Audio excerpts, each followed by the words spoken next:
Hello students. तो मैं आज एक ऐसा सवाल है ये जीएसटी का और रिवीजन टेस्ट पेपर से इस सवाल को मैंने चूज़ किया है। बहुत इंटरेस्टिंग सम है कि Rita went to a shop to purchase an article a with MRP rupees 850।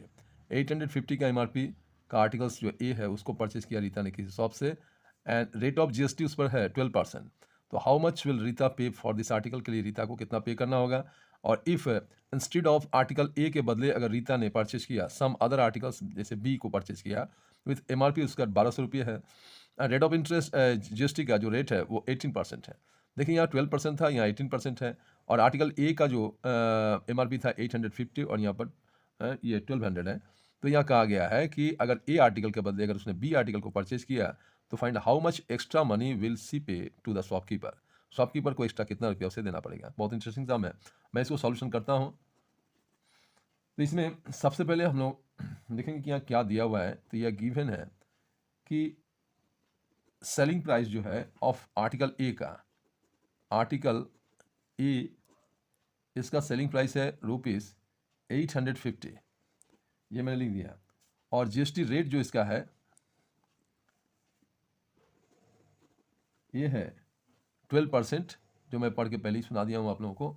ये 12% जीएसटी रेट है और ये एमआरपी है आर्टिकल ए का। तो इस तरह से देखा जाता है कि since it is a case of intra transaction of goods and service, therefore ये लिखेंगे कि it is a case of intra transaction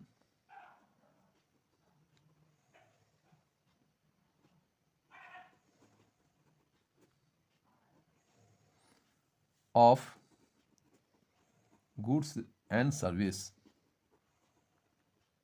cess. इसलिए हाँ, सीजीएसटी जो होगा, सीजीएसटी मतलब ये एसजीएसटी माने सेंट्रल का है स्टेट का है, ये दोनों इक्वल टू होगा हाफ इंटू ये जीएसटी होगा। नाउ सीजीएसटी क्या होगा, इक्वल टू होगा 60% of rupees 850 equal to 6/100 into 850। इसका मतलब काट के आप लोग देख लीजिएगा, ये 51 आएगा। मैं डिटेल्स में इसलिए नहीं कर रहा हूँ कि ये सवाल बहुत लंबा होगा। तो ये काटने पर ₹51 होगा। अब ये तो सीजीएसटी मालूम किया हमने। अब एंड यहाँ लिखेंगे कि एसजीएसटी ये क्या होगा। तो इसमें भी सॉरी, मैं यहाँ पर 60 नहीं, ये 6% होना चाहिए। गलती से 60 लिखा गया है, लेकिन मैंने ये 6/100 ही किया था। और एसजीएसटी में ये 6% ऑफ ये भी होगा ₹850 पर। तो यहाँ पर भी वही लिखेंगे 6/100 इंटू 850, मतलब ये भी होगा ₹51। For total amount paid by Rita for article A equal to होगा ₹850 प्लस 51 प्लस 51, मतलब ये हो गया आपका ₹952। अब यहाँ कहा गया कि अगर आर्टिकल ए के बदले रीता ने अगर परचेस किया आर्टिकल बी को, तो यहाँ उसका एमआरपी 1200 दिया हुआ है रुपीज़ और जीएसटी 18% है।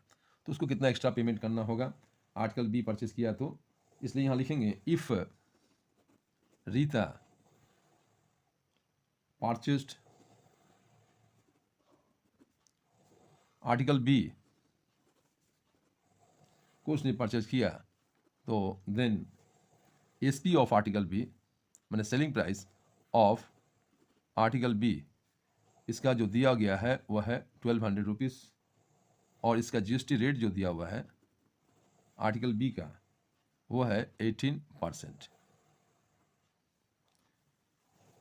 तो स्टूडेंट्स इसलिए यहाँ पर सीजीएसटी जो होगा, सीजीएसटी ये जो होगा ये 9% होगा ऑफ ₹1200 का, और ये हो जाएगा 9/100 इंटू 1200 इक्वल टू होगा ₹108।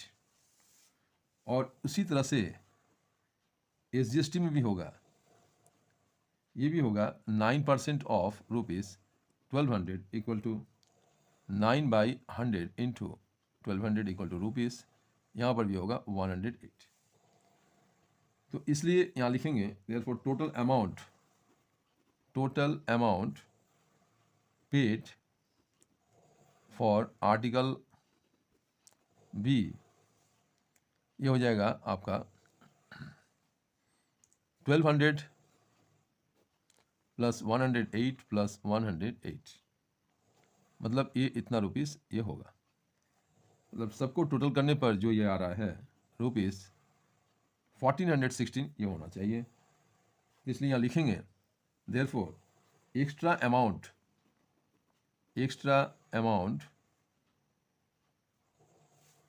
required to be paid by Rita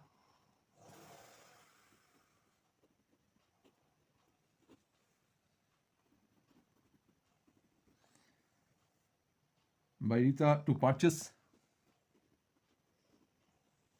article B को परचेस करने पर एक्स्ट्रा अमाउंट उसको जो पे करना पड़ता है वो आपका होगा एसपी ऑफ,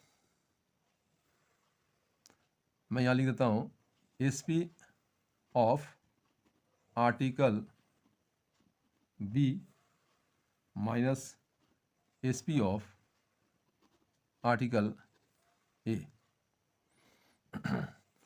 ये जो होगा आपका आर्टिकल बी का जो एसपी आया था वह है 1416 और आर्टिकल ए का जो एसपी आया था वह है ₹952।